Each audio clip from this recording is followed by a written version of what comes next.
Adding your kids to title of your home could be a loving gesture, or seems like it, but it could be a tax time bomb. And here's why.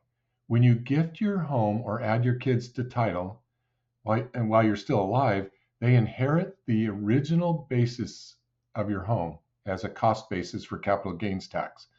And so let's say you bought your home for $150,000 back in 1985, and today it's worth $1 million. Great. However, if your kids decide to sell after you've added them to title, then they could owe capital gains on the $850,000 gain. And depending on their income and state they live in, the tax could be anywhere from 15 to 30%. So that means a tax bill of $127,000 or more. And there's another big risk. You give up control.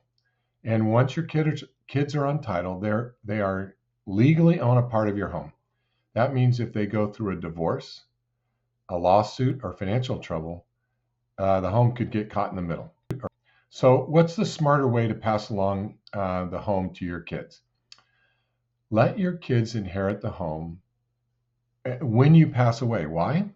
Because they get what's called a step up in basis. And that means the market value of the home on the date of death becomes their new cost basis.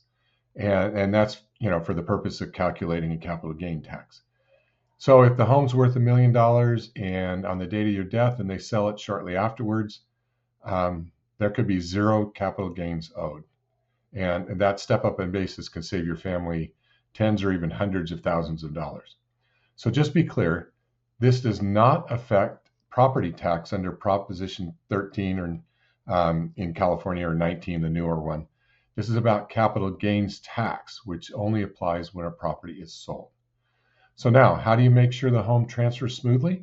To avoid the probate process in California, which is really important to do, you've got two good options. The first is a revocable living trust. This allows you to name who gets what, including your home, and keep things private and avoids the delays and legal costs after death. You stay in full control and while you're alive, and the trust handles everything when you're gone. A second option is a transfer on deed trust, or a TOD. This is a simple form you record with your county that names who should receive your home when you pass. It avoids probate and still allows for that step up in basis. But be careful, it's not ideal for complex estates or blended families and that sort of thing. So you got to be careful. So I'm Clay Selland from Signet Mortgage. I help families make smart, strategic choices about their homes and their retirement so they can protect their legacy and avoid costly mistakes. Contact information is below, and let's make sure your home stays a blessing and not a burden. Thanks so much.